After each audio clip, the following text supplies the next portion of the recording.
nos bendicen, ministros que el Señor los ha ido bendiciendo y prosperando poderosamente. Y esta mañana el apóstol ha delegado la palabra al pastor Ramiro Monterroso. Así que damos un aplauso al Señor y recibimos con todo nuestro amor lo que el Señor ha puesto en tu corazón, hermano. Gracias.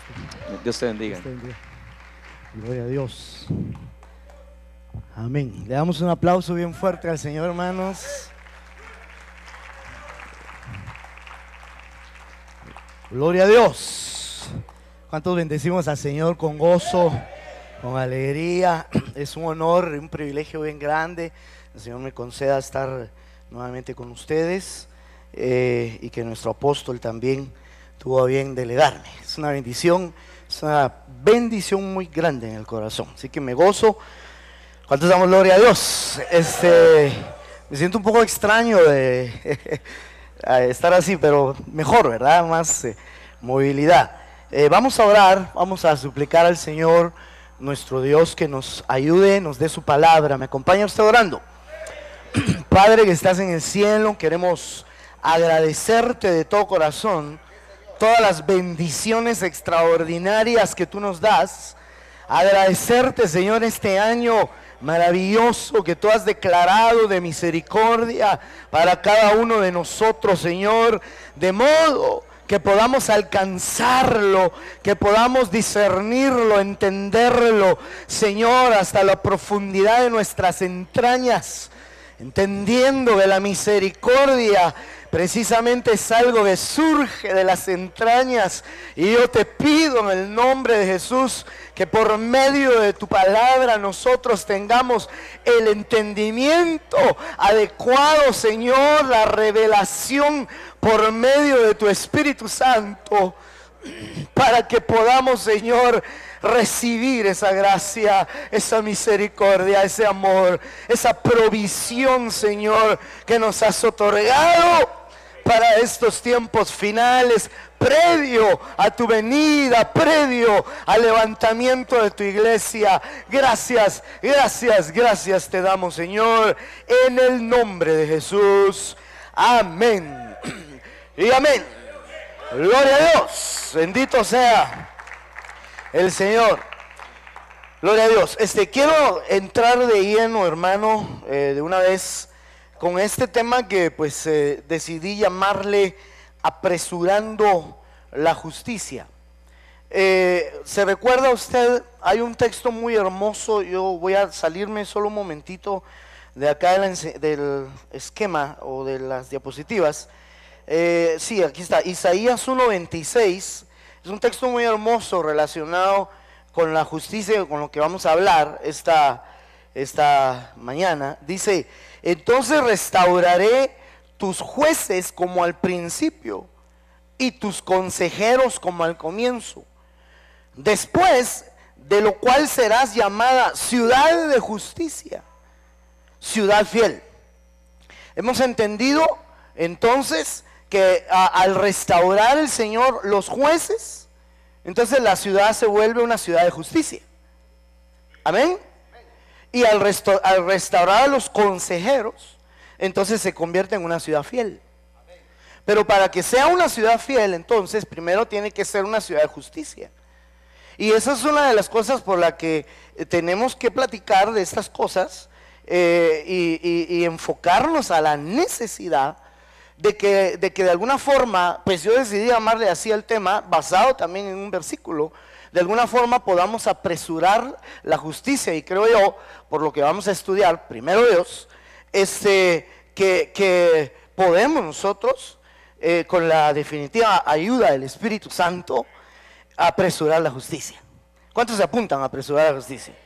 Entonces déjenme leerle este texto hermoso que muy probablemente usted ya leyó, porque yo sé que usted ya revisó todos los textos de misericordia, ¿verdad? Dice Isaías capítulo 16 verso 5, dice: y se dispondrá el trono en misericordia, y sobre él se sentará firmemente en el tabernáculo de David, quien juzgue y busque el juicio y apresure la justicia. Ahí está la frase precisamente con la cual decidí llamarle al tema así, apresurando la justicia. Entonces note usted que primero que nada se dispone un trono. Si entendemos que hay trono es porque hay un rey, ¿verdad? Si hay un rey es porque hay un reino. Y nosotros sabemos que desde hace aproximadamente 2000 años, cuando nuestro amado Señor Jesucristo trajo este evangelio precioso en el cual usted y yo vivimos, Él cuando empezó a enviar a sus discípulos, el primer mensaje que les dijo que dieran es: el reino de Dios se ha acercado a vosotros. Entonces, de alguna forma, el reino ya ha tenido algún acercamiento, pero nosotros sabemos y entendemos que de ninguna manera el reino hoy tiene que ver en un aspecto político, sino espiritual y sobre todo en el corazón. Usted sabe que eso es lo que confunden los del reino ahora o reino ya, el querer apresurar el reino desde ese punto de vista, pero sin lugar a dudas, a nivel de la tierra y a nivel del universo, es el Señor el que va a tomar el gobierno y el dominio por los siglos de los siglos. Pero ya lo está Él implantando, y déjenme,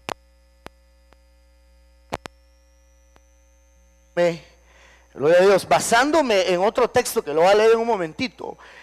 Ya esa palabra implantar está bien extraordinaria. De hecho, el apóstol Haroldo lo leía hace 8. Entonces, pero antes quiero salir de este versículo tan hermoso, pues, y explicarlo un poco. Dice: se dispondrá el trono en misericordia. Entonces tiene que haber un trono, lo cual es un reino, pero se dispondrá en misericordia, y sobre él se sentará firmemente en el tabernáculo de David. Yo diría, hay bastante que explicar ahí, pero quiero avanzar. Se sentará ahí quien juzgue y busque juicio. Entonces, inmediato a entender que hay un trono, que hay un reino, entonces aparece juicio. Es muy inquietante, hermano, que tiene que haber juicio. Acuérdense que le leí que dice: ¿acaso no dice: restauraré tus jueces como al principio? Y entonces, resumiendo, será llamada ciudad de justicia. Entonces tiene que haber juicio. ¿Quién se siente? ¿Quién juzgue y busque el juicio y apresure la justicia? Es decir, la justicia no puede apresurarse sin juicio. Amén. Es necesario entonces que haya un derramamiento, y yo considero que puede ser considerado o puede ser visto como un derramamiento, porque no debemos de ver el juicio nada más como un juicio de condenación, como un juicio de destrucción, que normalmente esa es nuestra mentalidad que tenemos. Bueno, usted y yo sabemos, hemos sido instruidos apostólicamente. Por ejemplo, las Santas Cenas, estamos acercándonos a un juicio, ¿no? Estamos acercándonos precisamente para ser juzgados, pero ese ser juzgados es por medio del Espíritu Santo. Entonces debemos nosotros de asentar bien esta idea de la necesidad del juicio. Pero ahora bien, leamos en otra versión este mismo texto, en la Prat. Me llamó mucho la atención, más que todo lo que subrayé, pero leámoslo todo. Dice: y el trono será establecido con misericordia, y se sentará uno sobre él reinando. Eso es lo que de veras le digo, hermano, me impresionó mucho. O sea, un reino sobre un trono asentado en misericordia. Qué hermoso que Dios nos ha declarado un año de misericordia. Ahora, mire, yo me voy a aventar, me voy a atrever a decirle, pero esto me atrevo a decirlo con un respaldo primeramente en la palabra, pero también con un respaldo apostólico. Si no me equivoco, el domingo antepasado hablaba algo referente a esto del juicio de nuestro apóstol, y es interesante que la relación que hay entre misericordia y juicio, porque usted sabe que cuando hay juicio es necesario que haya misericordia, porque la misericordia triunfa sobre el juicio. Y juicios y misericordia se hará con el que no haga misericordia. Amén. Y acuérdese usted que siempre que va a haber juicio, cuando somos nosotros revisados, confrontados, entonces eso nos va a llevar a la necesidad de solicitar, de pedir misericordia al Señor.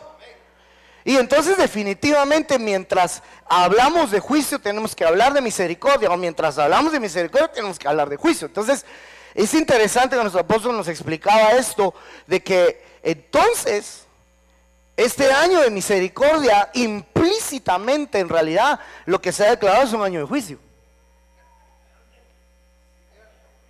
Amén. Eso está implícito. Ahí es un año de juicio, pero bueno, claro, se imagina usted, ¿verdad? Que se hubiese hecho la declaración, declaro año de juicio. Yo creo que sí, todos nos hubiéramos quedado así, aunque después de una extraordinaria explicación estaríamos tranquilos. Pero definitivamente ese es un año hermoso de la misericordia.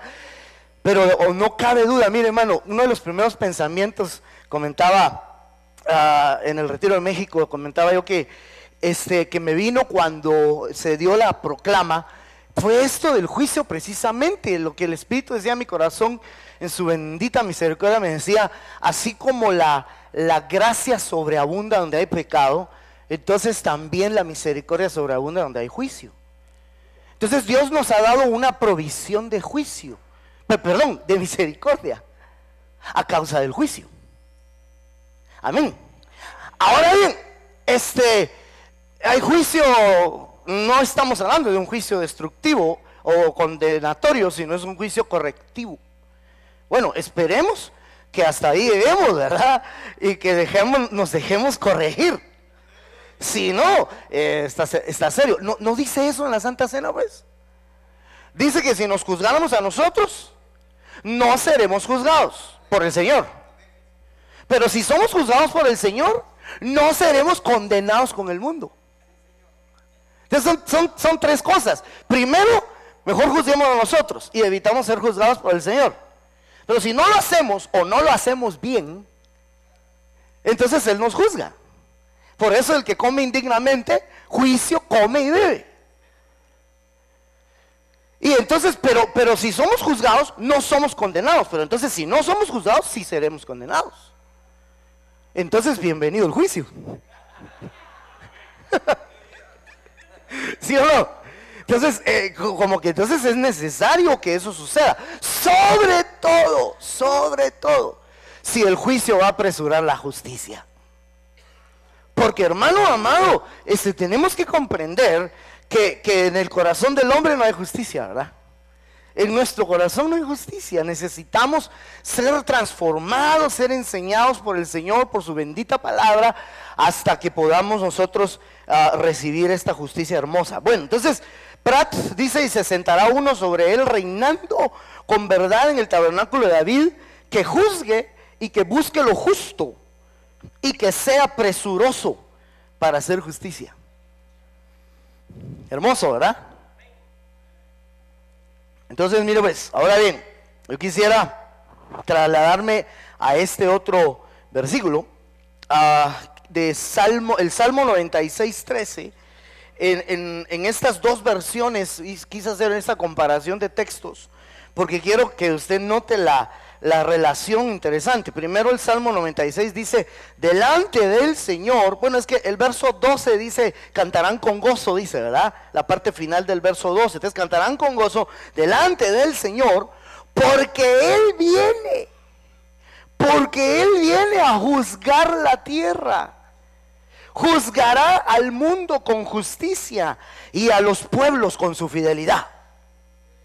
Pero la versión Martín Nieto, solo le voy a leer ya la parte media del verso, dice, porque viene para gobernar la tierra, para implantar en el mundo la justicia y en todos los pueblos la lealtad. Entonces, ¿sabe qué comprendo yo acá? Comprendo que para poder implantar la justicia, o sea, ese implante o implantación o implantamiento, no sé cuál será el mejor implante, ¿ah? El Señor lo va a hacer por medio de juzgar. O sea, ¿por medio de qué? Por medio de juicio. Entonces implantará, o sea, usted nota la diferencia en las versiones. Él viene a juzgar la tierra y juzgará al mundo con justicia, pero dice, Él viene a gobernar la tierra para implantar en el mundo la justicia, dice la Martín Nieto. Entonces la relación es importante. No se puede implantar justicia si no es a través del juicio. Bueno, creo que ya hablamos bastante de juicio, ¿verdad? Pero sigamos un poquito hablando, un poquito más de juicio. Permítame hacer algo. Le decía que teniendo también el privilegio en México de predicar, no este tema exactamente, pero hablaba acerca de un esquema que me gustaría presentárselo acá y mostrarle precisamente la relación del juicio. Es que es bien importante que nosotros comprendamos la relación del juicio y el tiempo de esa manifestación del juicio. No sé si dice amén todavía, pero el esquema pues yo lo planteé de esta forma, llamándole comienzos del fin, solo que ahorita le agregué esto, transición al reino. O sea, los comienzos del fin van a ser de alguna forma una transición al reino. Entonces el esquema que usted y yo conocemos muy bien, creo que ahí se mira un poco pequeño, ¿verdad? Pero sí se alcanza. El esquema ahí está la columna vertebral de la escatología que hemos aprendido apostólicamente. Primeramente la apertura de los sellos y las 4 trompetas. Entendemos pues que ya están en desarrollo, ¿no? Las 4 trompetas, los sellos pues sabemos muy bien. ¿Se recuerda usted cuando nos hablaba nuestro apóstol acerca de los colores del fin? Y que eso está relacionado con los primeros 4 sellos, los 4 jinetes, y ahí habla de una revolución árabe, y entonces se vienen estableciendo una serie de cosas, se dan las 2 primeras guerras mundiales, luego viene, o sea, se cumplen de alguna forma los 7 sellos. Usted sabe que el 7º sello habilita las trompetas, ¿no? Estamos ahí, ¿verdad? Y es interesante, yo leía un artículo que después de las guerras mundiales, la contaminación ecológica, la destrucción de nuestra ecología, de esta tierra, se disparó, se ha potencializado. Lógico, no apareció la energía atómica. Entonces la contaminación y otra serie de cosas se empezó a aumentar, pero lo que a mí me llama la atención es que las primeras 3 trompetas están relacionadas con daños a la tierra, a la ecología, ¿sí o no? Usted ve que habla de contaminación del mar, que las aguas saladas, la contaminación de las aguas dulces, y también que se convierten en ajenjo, dice, ¿verdad? Se quemarán los árboles. Bueno, habla una serie de cosas en las primeras 3, y la 4ª, que usted sabe que es la previa ya a la tribulación. Entonces nosotros vemos que luego viene 5ª, 6ª, 7ª trompeta, primera hay, segundo hay, tercera hay. Ahí está el esquema. Estamos, ¿verdad? Entonces yo le llamaba a el primer comienzo del fin, lo ubico en la relación de la apertura de los sellos y las primeras 4 trompetas. En Lucas 21, 28 veo un primer comienzo del fin, por lo menos hasta ahorita lo he visto como el primero. Y cuando estas cosas comiencen a suceder, erguíos y levantad vuestras cabezas porque vuestra redención está cerca. Entonces aquí está un primer comienzo, ¿no? ¿Cuál sería el primer comienzo? Lo señalado. ¿Me están dando a entender? Apertura de sellos y 4 trompetas. Ese sería un primer comienzo. Cuando es todas esas cosas comiencen a suceder, ubique usted los sellos y las 4 trompetas en Mateo 24 y usted se va a dar cuenta de una relación extraordinaria ahí. Bueno, segundo comienzo del fin, yo lo ubicaba justo antes de empezar la tribulación, o sea, antes de empezar el primer ahí. Y número 2 sería 1 Pedro 4, 17 al 18, que dice, porque es tiempo de que el juicio comience por la casa de Dios. Aquí dése cuenta por qué me estoy enfocando acá. Y si primero comienza por nosotros, ¿cuál será el fin de aquellos que no obedecen el evangelio de Dios? Y si el justo con dificultad es salvo, ¿en dónde aparecerá el impío y pecador? Estoy tratando de correr con esto, ¿verdad? Dice, amén, hermanos. Vamos bien, ¿verdad? Entonces, segundo comienzo del fin es uno que nos atañe mucho. Porque ¿dónde va a comenzar este juicio? En la casa. ¿Dónde va a comenzar este comienzo? Diría, Este es otro comienzo. ¿Dónde va a comenzar? En la casa. Por nosotros. Muy bien, va, ahí está. Y eso es una definición. En ese juicio se va a definir destinos, les decía. Porque aquí habla del impío y del pecador, ¿verdad? Y habla del justo. Y dice Proverbios que el justo es librado de tribulación y el impío toma su lugar. Entonces como que en ese juicio se va a definir el destino de los tales. Que Dios nos ayude y nos dé misericordia. Pero gloria a Dios que nos ha declarado un año de misericordia, definitivamente. Entonces ahí se decide quiénes se quedan a la tribulación y quiénes se van, o quiénes se salvan de ella, ¿verdad? Que Dios nos ayude, perdón que vuelva a repetir, pero de veras, hermano, que Dios nos ayude.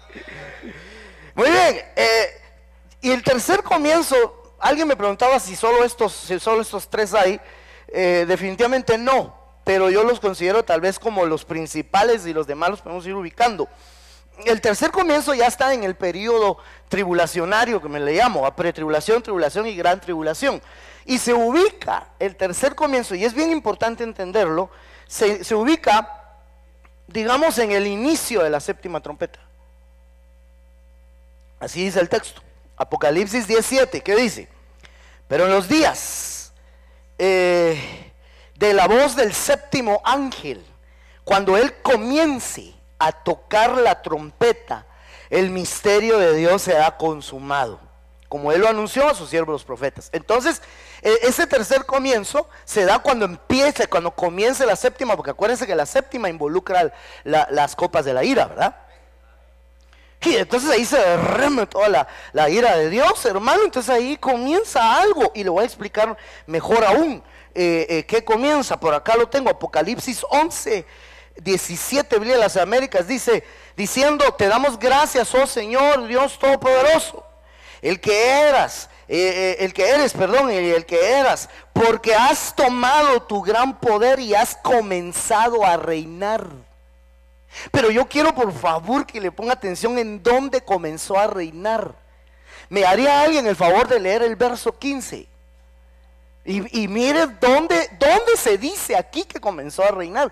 Eso es lo que a mí me llamó mucho la atención. No sé si lo tienen ahí, y tal vez lo leen a voz alta, o si hubiese micrófono sería mucho mejor, pero yo quiero que vea en qué momento se dice que comenzó a reinar. Ahí lo tiene, hermano Abraham. 11:15, ¿verdad? ¿Sí? El séptimo ángel tocó la trompeta. ¿Ya oyó? Y se levantaron grandes voces en el cielo que decían: el reino del mundo ha venido a ser el reino de nuestro Señor y de su Cristo, y Él reinará por los siglos de los siglos. Y los 24 ancianos que estaban, y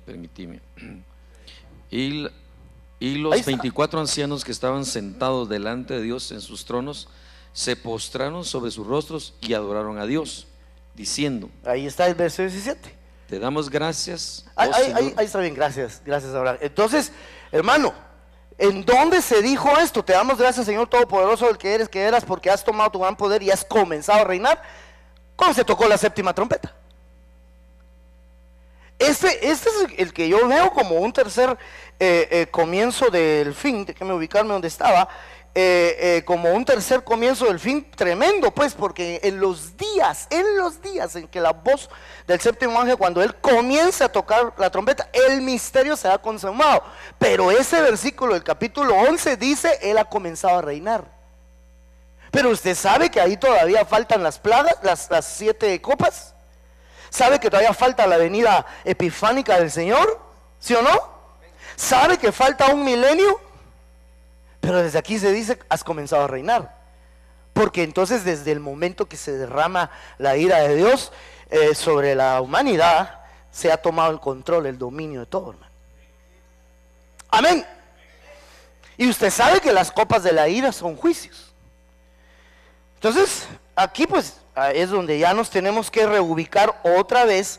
Y como todavía, yo diría, todavía gracias a Dios no ha empezado la tribulación, entonces, ¿cerca de qué comienzo estaremos? Tendríamos que estar cerca del comienzo, si no es que ya comenzó el comienzo del juicio, que por casa.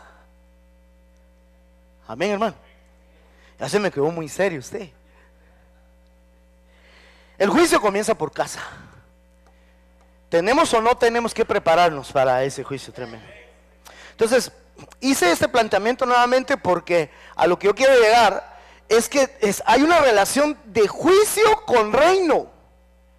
El juicio atrae la definición del reino.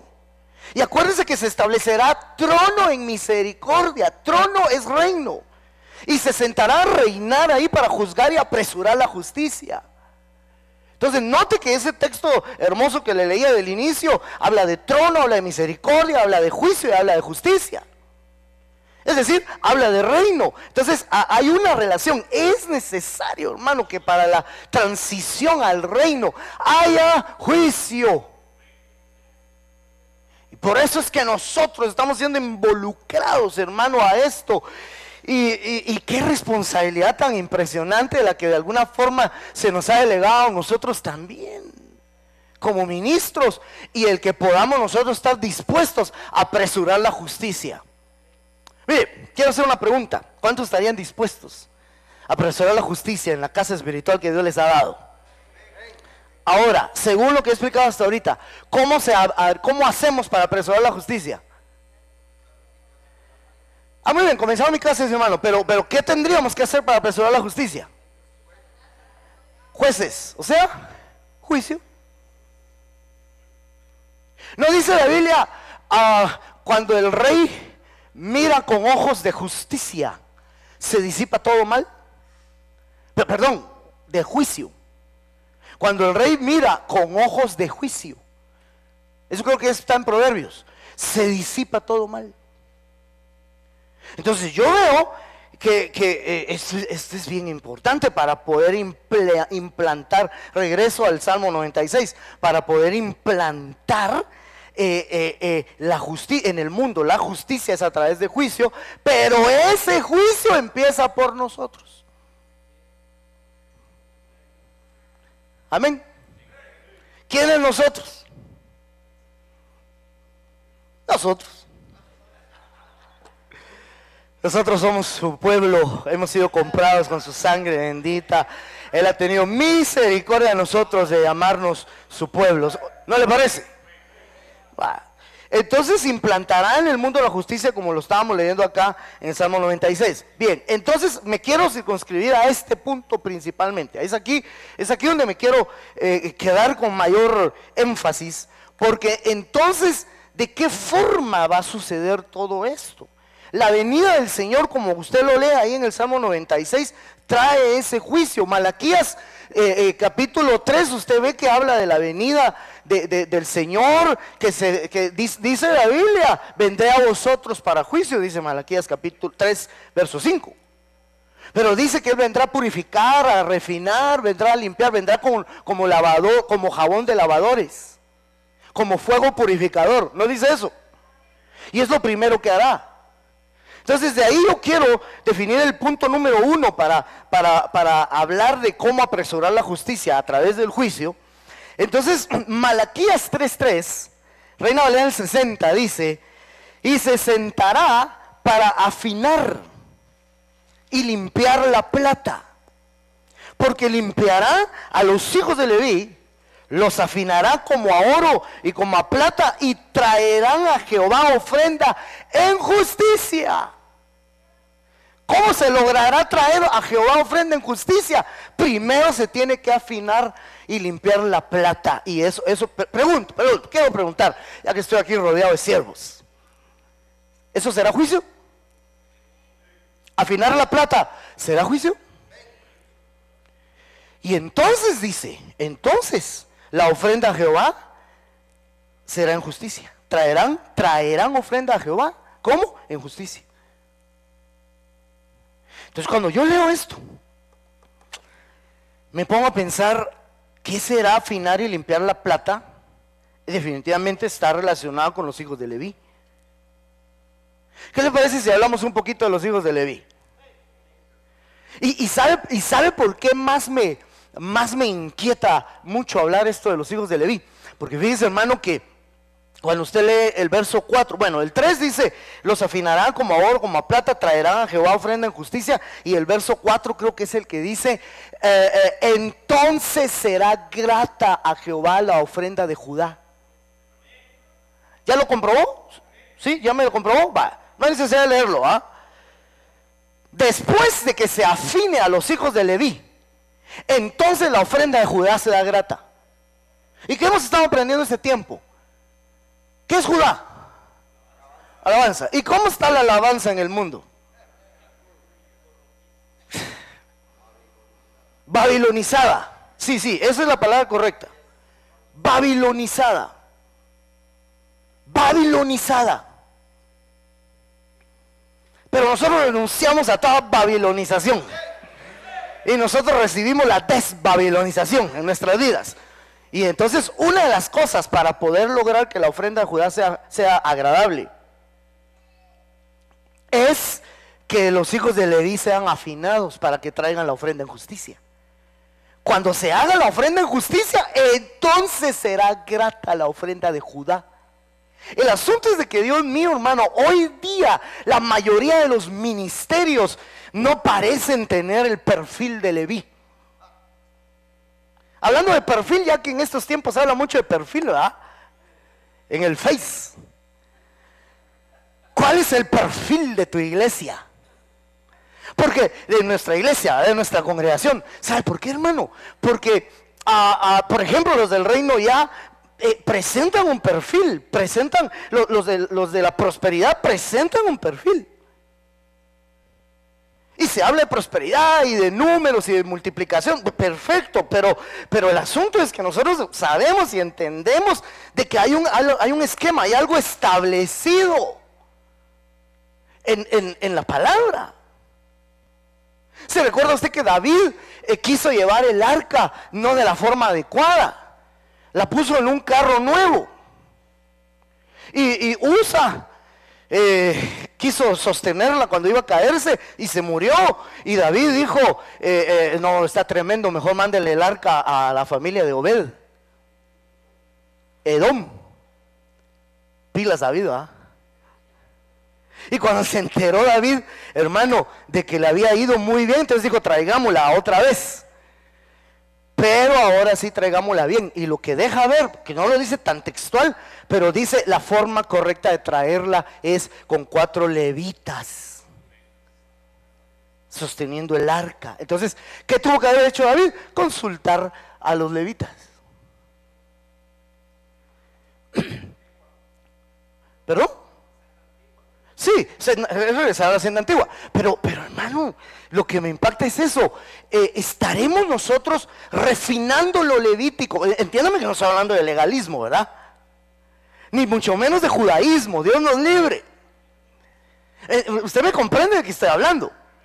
Refinando lo levítico dentro de nosotros, lo que Dios estableció pues para los ministerios. Nosotros tenemos que ser celosos de la forma que el ministerio va a surgir y se va a establecer. Y lo que tenemos que hacer es que sea afinado y limpiada la plata. Es decir, porque limpiará a los hijos de Leví. Cuando eso, lo levítico en nosotros, los ministros, sea refinado, entonces se traerá ofrenda en justicia. Y ahí estamos apresurando la justicia. Y por consecuencia, bendita consecuencia, la ofrenda de Judá será grata. Mi hermano, como decía mi hermano, la alabanza a nivel de muchos otros lugares se ha corrompido bastante. Pues entonces es la razón por la que necesitamos que los nuestros compongan salmos. ¿No le parece? Pero ¿qué tenemos que hacer? Apresurar la justicia para que la ofrenda de Judá sea grata. Y nuestros muchachos, sobre todo, pues no solo los jóvenes, ¿verdad? Pues empiece a brotar alabanza, una extraordinaria alabanza constante, y que pues al final de cuentas pues ya estemos, gracias a Dios, cantando con esa inspiración. Pero a lo mejor no me meto a líos, ahí dejémoslo. Yo lo que pienso, hermano, es que esto urge. No sé si está de acuerdo usted conmigo, pero esto urge. Por eso le llamé el tema apresurando la justicia. Entonces, ¿qué urge? Apresurar el afinar, el purificar a Leví. Entonces, para poder entender más a fondo esto, me dediqué a buscar uno que otro, porque hay bastante y no terminaríamos hoy. Y ya veo que esto lo definí como punto 1, después tengo otro más por ahí. Pero hablando de Leví, me puse a buscar cuáles son las funciones de Leví, cómo empezó Leví para que eso suceda entre nosotros. ¿Lo revisamos? Éxodo 32, 26, Reina Valera del 60 dice: se puso Moisés a la puerta del campamento y dijo: ¿quién está por Jehová? Júntese conmigo. ¿Usted se acuerda que esto sucedió en el becerro de oro? ¿Ah? ¿Sí? Al final de lo del becerro de oro fue donde sucedió esto. ¿Quién está por Jehová? Júntese conmigo, dijo Moisés. Y se juntaron con él todos los hijos de Leví. No dice la mitad, el 80%. Dice, ¿qué dice? Todos. Y usted sabe que el sacerdocio le fue entregado a los levitas. Yo no sé si usted había echado un vistazo a esto. Me imagino que sí, pues, perdone si estoy descubriendo el agua azucarada, pero yo estaba viendo que originalmente el sacerdocio no se le iban a dar solo a los levitas. ¿Quiere que le lea un par de veces? Para que no me mire raro. Dice Números 3:12. Dice, mira, yo he tomado a los levitas de entre los hijos de Israel en lugar de todos los primogénitos. ¿Quiénes iban a ser los sacerdotes? Todos los primogénitos de todas las tribus. Los que abren el seno materno de entre los hijos de Israel. Los levitas pues serán míos. Es que ya había dicho, mire este otro, ya había dicho en Éxodo 19:6, y vosotros me seréis un reino de sacerdotes. Todas las tribus iban a tener sacerdocio, o ser sacerdotes, pues, los primogénitos y gente santa. Estas son las palabras que dirás a los hijos de Israel.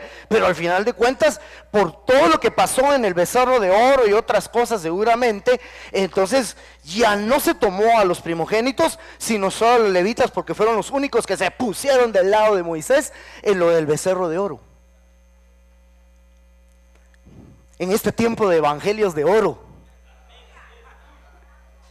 el Señor está diciendo, ¿quién está de mi lado? Véngase para acá. Los que están de mi lado, véngase conmigo. Y ahí los levitas tendríamos, primero Dios, ¿verdad?, que ponernos, aquí estoy, aquí estoy, aquí estoy. A mí no me interesó ese becerro ni nada por el estilo.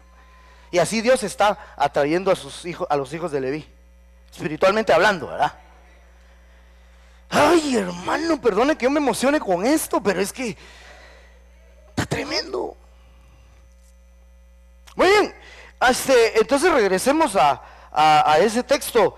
Se puso Moisés a la puerta del campamento y dijo, ¿quién está por Jehová? Júntese conmigo. Y se juntaron con él todos los hijos de Leví. Si usted lee el entorno de este verso, no, aquí me voy a volver a salir porque quiero leérselo. Me llamó mucho la atención la manera en que lo plantea. Verso 26 está ahí, ¿verdad? Mire lo que dice el 27. Y les dijo, y él les dijo, así ha dicho Jehová, el Dios de Israel, poned cada uno su espada sobre su muslo, y pasad y volved de puerta a puerta por el campamento y matad. ¿A quiénes les dijo que mataran? A los levitas. Matad cada uno. ¿A quiénes tenían que matar? Hermano, mire, perdóneme, pero está serio esto que estamos leyendo aquí. Matad cada uno a su hermano, a su amigo, a su pariente. Y los hijos de Leví lo hicieron conforme al dicho de Moisés, y cayeron del pueblo aquel día como 3,000. Entonces Moisés dijo, hoy os habéis consagrado a Jehová, pues cada uno se ha consagrado en su hijo, en su hermano, para que él dé bendición hoy sobre vosotros. ¿Cómo se consagraron los levitas? Eliminando a todos los paganos, aunque fueran sus parientes. Perdón, usted sabe que eso es espiritual, ¿verdad? No estamos enviando, porque ya algunos están sacando la espada. Amén, pastor. Sí, la palabra, esa es la espada. Esa es la espada. ¿Sabe cómo se consagran los levitas? Sacando la espada, la palabra, y diciéndole a la familia, no voy a ir a tu casa en esta Navidad. Esa es una forma, hermano. Y así se consagran los levitas. Pero a veces no, es que es mi pariente, hermano, es que mi papá, es que es mi hijo, hermano.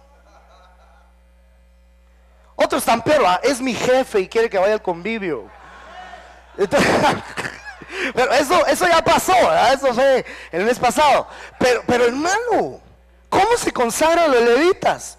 Muchas veces hasta en sus propios parientes, siendo definidos, valientes, aunque sean despreciados. Y así se consagran los levitas.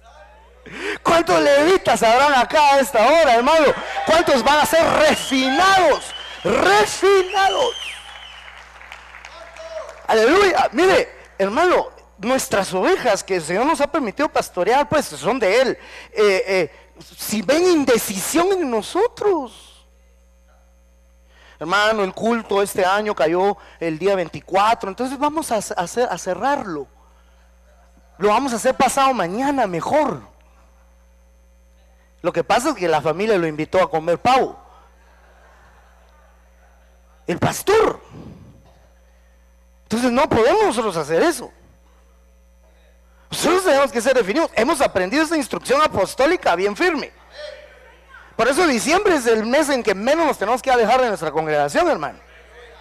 Aunque claro, esa es una, pero hay otras más cosas que suceden en esta tierra, en este mundo, más festividades. Hay que ponerle atención que ya viene el carnaval. ¿Perdón? Lo político, este es un año de lo político. Y tenemos que sacar la espada de la palabra y consagrarnos en el amigo, en el pariente, en el hermano, en el hijo. Sí, fíjate, o sea, les decía el carnaval, o sea, eso dispara un montón de situaciones sexuales. Y no tenemos que apartarnos de los nuestros en este tiempo, hermano. Convoquémoslos y ministrémosles su bendita palabra, que ya vio que hay mucho que hablar. Gloria a Dios. Todavía tengo tiempo, ¿verdad? Que hoy, ¿cómo estamos? Me faltan 20, llevo 41, dice mi hermano. Muy bien, entonces, creo que con esto estamos claros de una forma de refinar a los levitas. Veamos otro. Mire este otro, este también está tremendo, este está buenísimo. Deuteronomio 33:8 dice: a Leví dijo, ¿a quién le dijo? ¿A quién? A Leví le dijo: tu Tumim y tu Urim sea para tu varón piadoso, a quien probaste en Masá, con quien contendiste en las aguas de Meriba. ¿Está bueno eso, ah? ¿Usted se recuerda qué es el Urim y Tumim? Yo por aquí lo puse así brevemente. Por ejemplo, Urim viene del 2:24. Urim es luces y Tumim es perfecciones, luces y perfecciones. Urim, que es luces, quiere decir brío oracular, es decir, de oráculo. Usted sabe que oráculo puede ser un misterio, ¿no? Puede ser una revelación, un misterio revelado, una profecía. Pero más que una profecía, está hablando de un misterio revelado. Entonces, ¿quién tiene Urim? El que tiene luz de revelación. Ese tiene Urim. Pero el Tumim es perfecciones, porque no solo es luces, luces y perfecciones. Muchos tienen luces,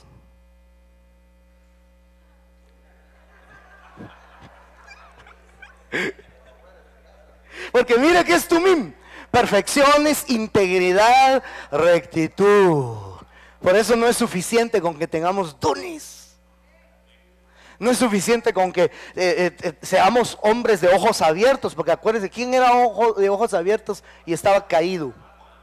Balaam, hermano, dice, él mismo dice de él, ¿verdad? Balaam, hombre de ojos abiertos, caído, pero de ojos abiertos. Qué desvergonzado, todavía lo dice, hermano. Entonces nosotros no podemos decir: yo soy un hombre de ojos abiertos, o sea, yo miro lo que hay detrás de los hermanos. Y ahí anda diciendo: yo vi que ese hermano que entró ahí traía un demonio sentado aquí en él. Está bien que tenga revelación, pero tiene que tener perfección, integridad, rectitud. Tenemos Dios. Mire, hermano, Dios nos puso en este ministerio y por misericordia estamos aquí. Pero el hecho que nos hayan puesto por misericordia no quiere decir que no busquemos el Tumim.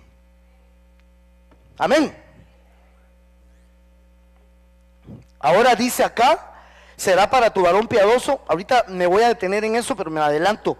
A quien probaste, el hombre piadoso, lo probaste en Masá, con quien contendiste en las aguas de Meriba. Cuando usted va a las aguas de Meriba, usted no ve que haya exactamente una relación con los levitas, sino que era con todo el pueblo. Entonces, ¿sabe qué entendí?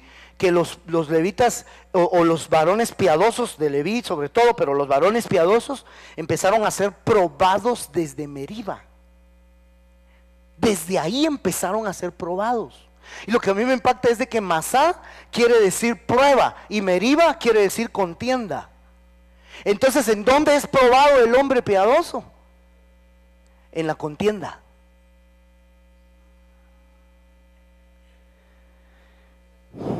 No muchito me la creyó, ¿ah? Mire, pues, ha leído hasta aquel versículo que dice: es necesario que hayan divisiones entre vosotros para que se manifiesten los que han de ser aprobados. Le debo el versículo, pero ahí está, se lo aseguro. Corintios. ¿En dónde es probado el varón piadoso? En la contienda. Pero no para ver quién pega mejor, ¿verdad?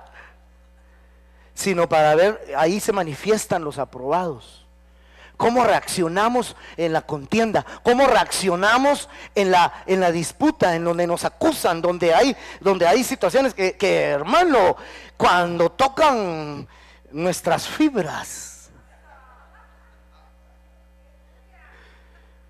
y queremos que todos conozcan cuál es nuestro apellido? El varón piadoso, entiendo yo entonces que en la contienda tiene una actitud piadosa. Ahí es probado. Amén. Ahora, entonces, como estamos hablando de purificar a los levitas, de la purificación de los levitas, esto es parte del juicio, estamos hablando de esto, entonces tenemos que entender que para que haya un ministerio levítico dentro de nosotros bien purificado, tiene que haber Urim y Tumim. Y no puede haber Urim y Tumim si no hay varones piadosos. Amén. Que fueron probados en Meriba, en las aguas de la contienda. Entonces, el Urim y Tumim es necesario por muchas cosas. Dice la Biblia que el Urim y Tumim, el sacerdote lo llevaba sobre el pectoral del juicio. Y llevarás el juicio, dice, delante de Jehová, el juicio de los hijos de Israel. Eso es lo que tenían que hacer, pero llevaban el Urim y Tumim.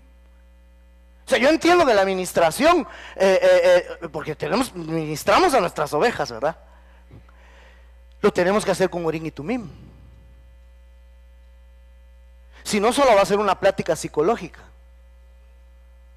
¿Sí o no? Hermano, llega, me vengo a ministrar, ¿qué le duele? ¿Y cómo está? Podemos sacar preguntas, pero hermano, lo que necesitamos es revelación, Urim, y necesitamos perfección, Tumim, para poder ministrar. Ahora, esa administración necesaria tiene que repuntar en este año de la misericordia, porque la Biblia dice que el que confiesa y se aparta alcanza misericordia. Este es un año de confesión de pecados, hermano. Óigame lo que le voy a decir. No se asuste. Usted como ministro, como pastor, que le empiezan a aparecer un montón de confesioncitas por ahí. No diga, se me está cayendo la iglesia. No se le está cayendo. Está saliendo lo que no había salido. Porque a todos nos pasa, hermano, nos inquieta cuando empieza que por allá salió el hermanito, está en adulterio. Ya descubrimos quién se robaba las ofrendas, el otro por allá. Pero el año de la misericordia le va a generar una necesidad de confesar. Yo le profetizo que va a tener trabajo de administración este año, hermano. Así que necesita Urim y Tumim. ¿Cuánto recibimos Urim y Tumim, hermano? Ahora, vea por favor este versículo. Este versículo es bien contundente en esta idea. Esdras 2:63 dice: y el gobernador les dijo: Oiga eso, que no comieran de las cosas santísimas hasta que un sacerdote se levantara con Urim y Tumim. A veces, lo digo por mí, no vengo a juzgar. Bueno, si eso está haciendo desde que empezó, me va a decir alguien, va. Pero mire, a veces nos aventamos rápido, hermano.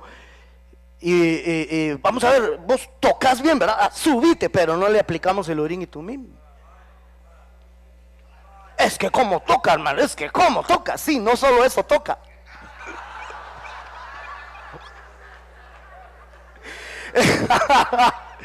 Entonces, yo pienso, hermano, que tenemos que aplicar el Urim y Tumim.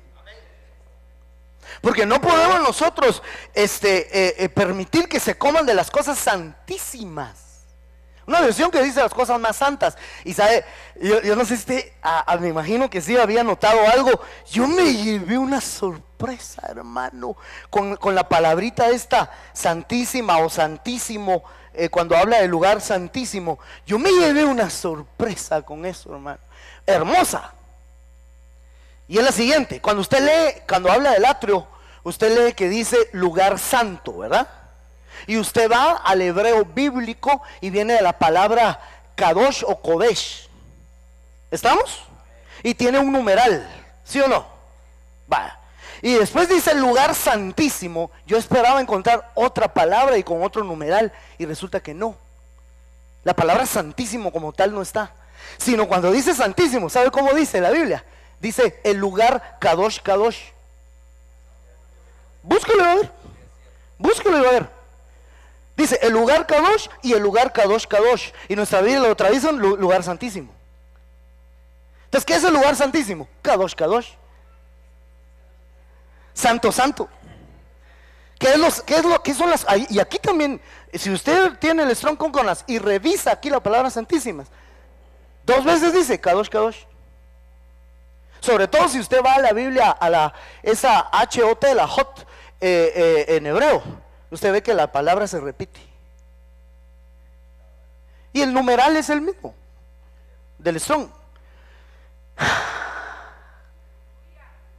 Entonces eso me hace a mí pensar en varias cosas. Mire, estoy dispuesto, corríjame si estoy equivocado, no hay problema, no hay problema. Pero yo creo que en el servicio hay cosas santas y cosas santas. En el servicio, ¿sí o no? Va, mire, ves, por ejemplo, los servidores, los que están en el área de servicio, su servicio es Kadosh. No, K8, así no. K8 dice aquel. Su servicio es Kadosh. Su servicio, a lo mejor va a decir Kodesh, pues. No, que me va a decir. Su servicio es santo. Kadosh. Pero yo creo que por ejemplo, los discipuladores, los que enseñan la palabra, su servicio es Kadosh, Kadosh. O debería. Alguien dijo así, ¿verdad? O debería. Yo creo que la gente de alabanza, votemos, Kadosh o Kadosh, Kadosh. Sí, hermano, es que yo creo que entonces nosotros tenemos que tener un sacerdocio con Urim y Tumim para no permitir que se coma de lo más santo hasta que se aplique discernimiento. No, por eso el Urim y Tumim es para discernir. Una vez discernido, sí, es que aclaro esto. Una vez discernido, entonces ya entra en un proceso de restauración, de administración. Porque yo entiendo, hermano, que todos nosotros podemos tener un montón de fallas, pero hemos pasado por el Urim y Tumim. Hemos sido esculcados, revisados, despulgados, ¿no? Ese ya no, ¿verdad?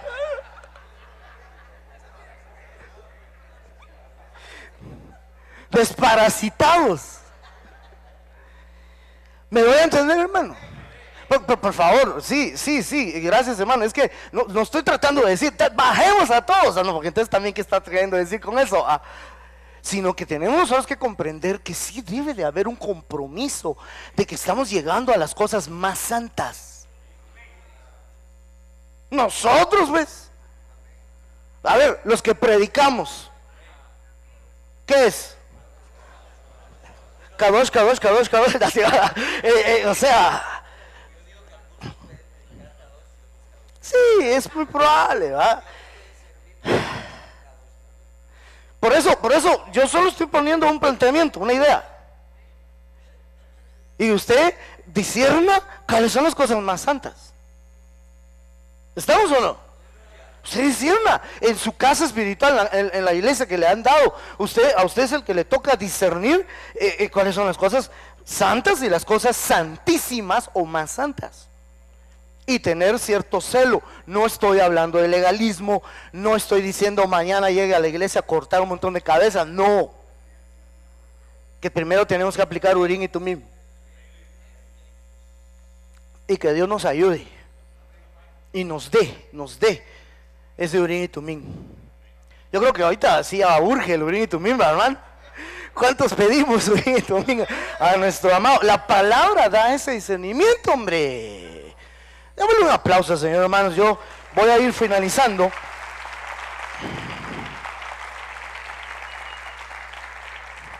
Me quedan unos minutos todavía. Entonces, regresando al texto, por así decir, base de esto del Urim y Tumim, de Deuteronomio 33:8, dice: tu Tumim y tu Urim sea para tu varón piadoso. Entonces esto es lo que nosotros tenemos que procurar, ser piadosos. ¿Estamos de acuerdo?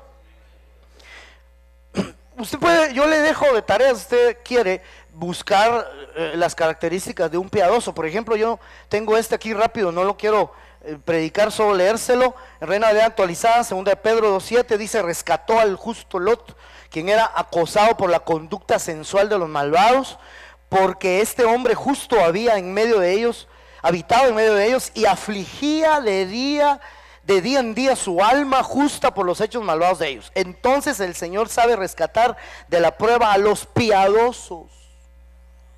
Se le llamó piadoso a porque él afligía de día en día su alma en medio del acoso, y eso lo hizo piadoso.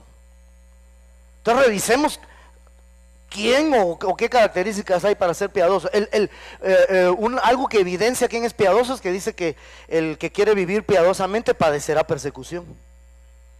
O sea, no estoy deseando persecución, pero hay quienes pareciera que el mundo como los quiere. Entonces no pareciera haber piedad ahí, ¿verdad? Usted me comprende qué trato de decir. Y mire otro, 1 Timoteo 5:4, pero si alguna viuda tiene hijos o nietos, que aprendan primero a ser piadosos con los de su propia casa y a recompensar a sus padres, porque es aceptable delante de Dios. Tenemos que recompensar a nuestros padres, tenemos que aprender a ser piadosos con nuestra casa. El que no provee para los suyos es peor que un infiel. Bueno, me quedan, según yo, 4 minutos. 3, me quitaste 1. No, sí, es cierto, ya cambió. Ya cambió. Mira, pues, así rapidito. Entonces, punto número 2. Rápido, yo voy rápido y cierro, porque el punto número 2 de lo que apresura la justicia, ¿sí?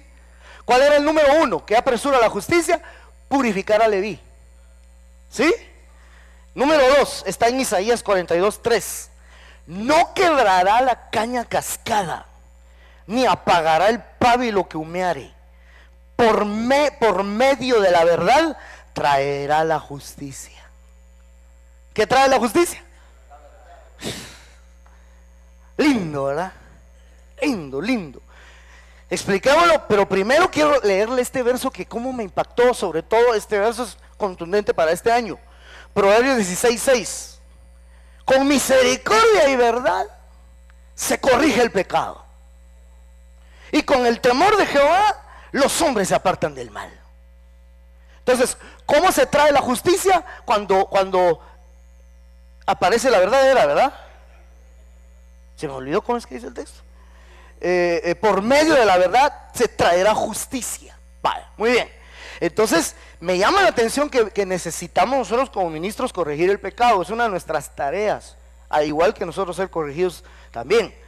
Pero lo que a mí me llama la atención es que normalmente, mire, la mayoría piensan que la mejor forma de corregir a alguien es con misericordia. Yo estoy de acuerdo, y este es el año de la misericordia, pero tiene que haber una combinación.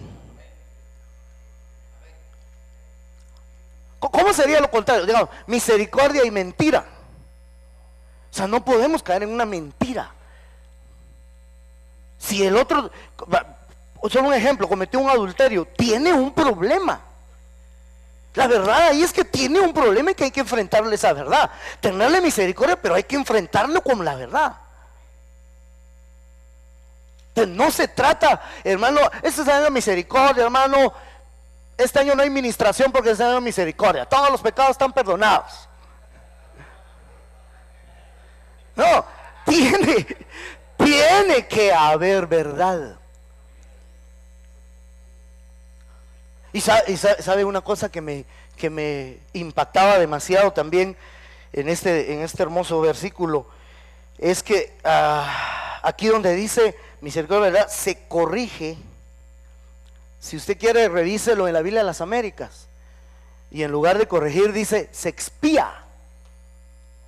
Y cuando usted va al hebreo bíblico, ahí le va a abrir un panorama bien hermoso. Entonces, con misericordia de verdad se expía el pecado. Entonces, expiar es corregir. Dicho sea de paso,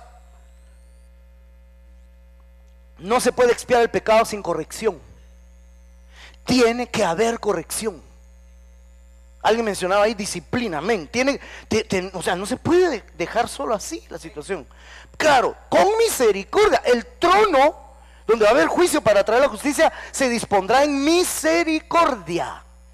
Entonces todo lo que estamos hablando acá, lo que hablé de los levitas, todo es en misericordia. El Urim y Tumim es para discernir y tener misericordia y verdad.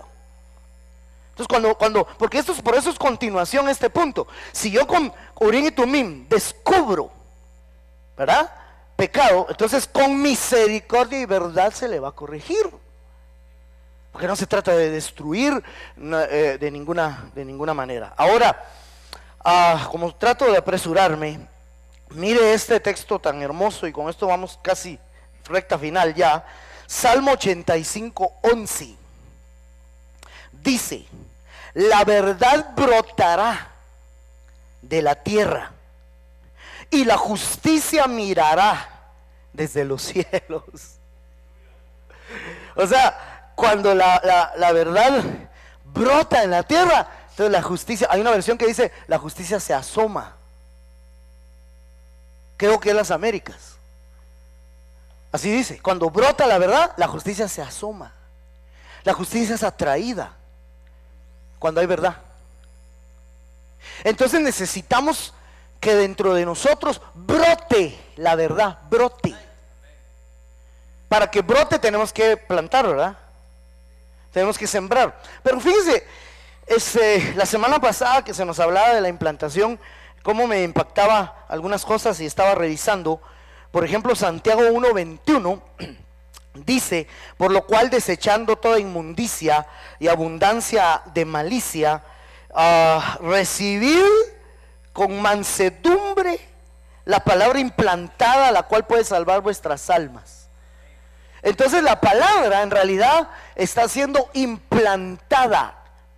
Nosotros tenemos que entender que un implante o un injerto es dos naturalezas distintas, porque nosotros fuimos cortados del olivo silvestre y contra naturaleza nos injertaron en el olivo natural, dice, o el original.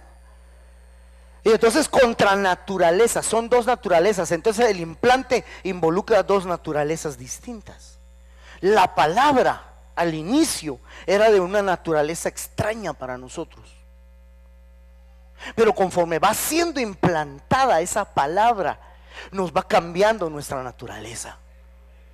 Ahora, la naturaleza que teníamos nosotros antes, gracias a Dios, primero Dios, ¿verdad, hermano? Gracias a Dios, ya nada que ver. Porque la palabra implantada ha ido cambiando nuestra naturaleza, nuestra manera de entender, de manera de ver las cosas. Y eso es importante, por eso debe ser implantada, desechando inmundicia y abundancia de malicia, y hay que recibirla con mansedumbre. O sea, aquí es para predicar esto detenidamente, perdón, porque yo considero que si no hay mansedumbre, hermano, no se nos va a implantar. Ahora, ¿a qué viene esto? Estamos hablando del brote de la verdad, ¿sí? Viene a que yo encontraba que la palabra implantada, esa palabra, o sea, el término implantar, aparece solo en este texto, solo aquí, no más. Pero tiene una raíz, es la palabra emfutos, o émfutos sería, ¿verdad? 17:21, que quiere decir injertado, implantado, básicamente.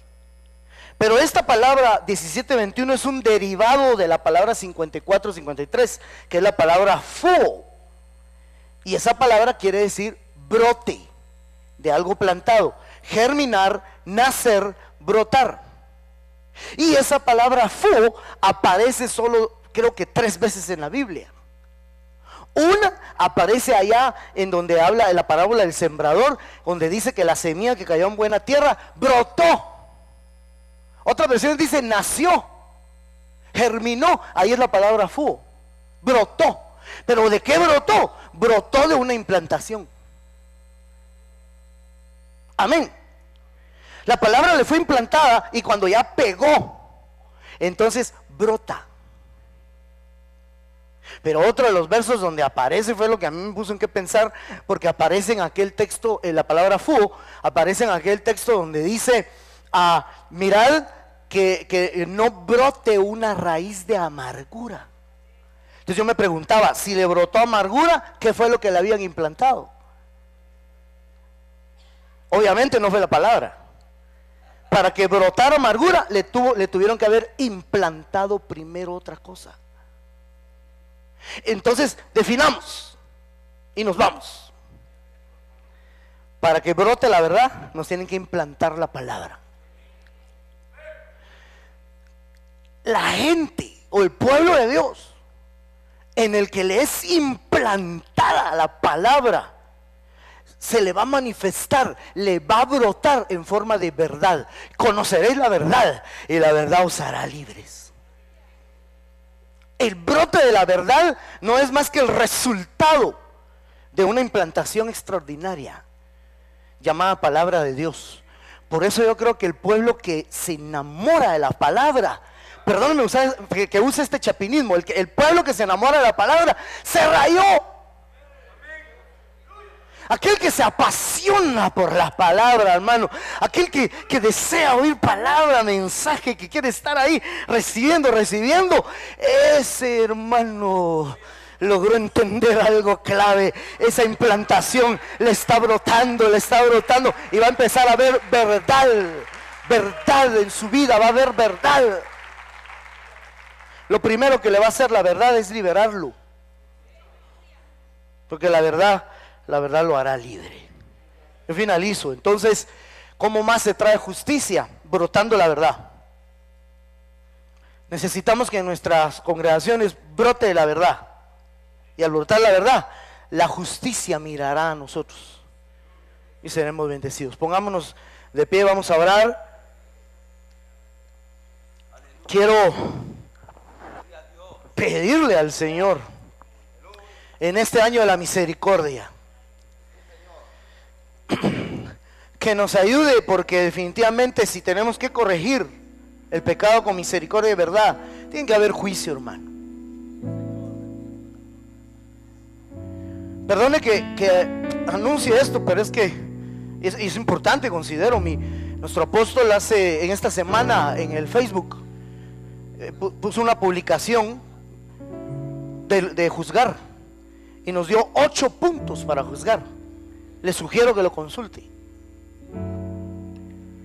Muy interesante, muy bueno. Y uno de ellos es ser espiritual, por cierto.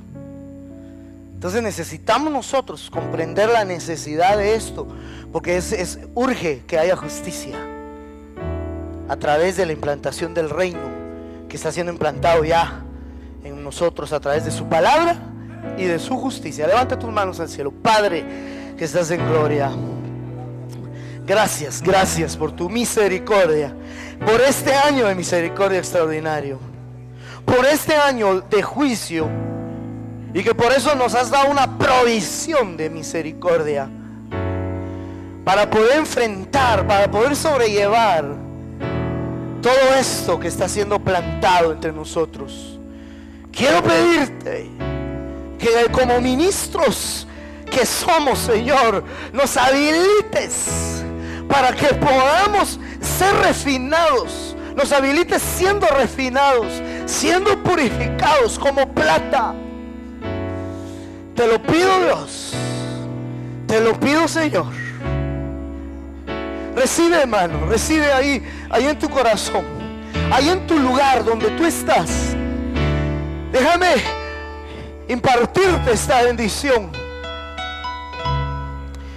Que el Señor haga descender sobre ti ese Urim y Tumim, esa conciencia de la necesidad de implantar justicia, venciendo todo prejuicio, siervo y sierva de Dios, todo temor de que juzgando pues se nos van a ir o no sé.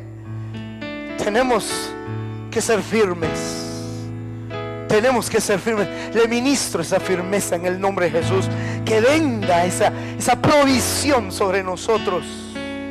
Él se sentará y afinará la plata a los hijos de Leví. Seamos afinados, seamos establecidos. Esa es mi oración. Padre, por favor, ten misericordia, Señor.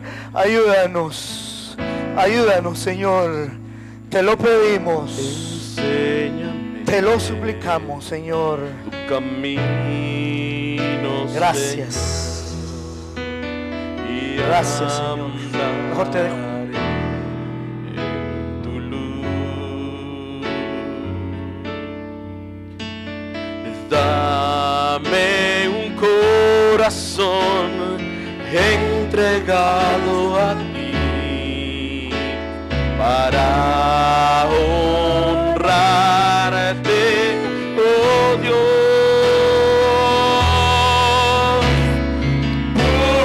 Purifícame, límpiame, Señor, y líbrame de lo que impida el fluir. Aleluya. Purifícame, límpiame, Señor, y líbrame de lo que impida el fluir. Es necesario que le pidamos que nos limpie, que nos purifique. Ese texto hermoso, déjeme decirle esto más para finalizar la administración, que dice que purificará, limpiará la plata. Se compara con otro hermoso verso que dice: así como la plata le es arrancada la escoria, cuando el impío es apartado de la presencia del rey, aparece la justicia. Toda impiedad tiene que ser arrancada de nuestra vida y de los que nos rodean en el trabajo ministerial que Dios nos ha dado. Por eso tenemos que decirle hoy: purifícame. ¿Qué tal si solo decimos una vez más? Solo una vez más. Señor, purifícame. Dile: purifícame. Purifícame, límpiame, Señor, y líbrame de lo que impida el fluir. Purifícame, límpiame, Señor, y líbrame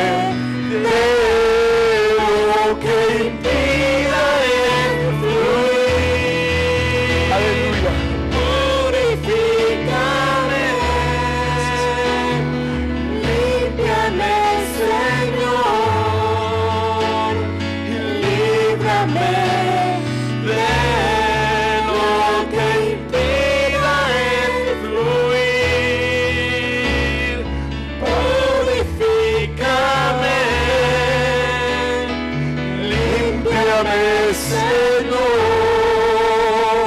y líbrame de lo que impida el fluir de tu amor. Aleluya. Gracias, Señor, gracias. Gracias te damos. Amén. Amén. Vamos a prepararnos para la ofrenda. En esta hora, hermano, usted va a disponer su ofrenda. Quiero aprovechar el texto citado en el tema, cuando habla de precisamente purificar la plata, refinar a los hijos de Leví, donde dice: entonces la ofrenda será traída en justicia. Por eso tan necesario es, hermano, tan necesario es este refinamiento, para que nuestra ofrenda sea justa, en otras palabras, sea correcta. Acuérdense que pueden haber fallas. La ofrenda es recibida, pero pueden haber fallas en nuestra manera de dar. Si traes tu ofrenda y te acuerdas que tienes algo con tu hermano, o tu hermano tiene algo contra ti, perdón, ¿verdad? Deja ahí tu ofrenda y reconcíliate primero. Entonces es necesario que haya una ofrenda en justicia. Y pues todo esto que hemos hablado, pues definitivamente tiene que ver, para poder eso se pueda lograr. Vamos a orar por los diezmos, por las ofrendas, ese diezmo de diezmos que nos corresponde a nosotros como ministros traer en justicia. Amén. Oramos. Padre que estás en gloria, gracias te damos por la bendición que nos das de poder ofrendar, de poder dar, Señor amado, de entregar esta ofrenda que sea en justicia. Te lo suplicamos. Purifícanos, santifícanos, multiplica este aporte de ofrenda y diezmo, Señor, en el nombre de Jesús. Gracias, Señor. Amén y amén. Enséñame tu camino, Señor, y andaré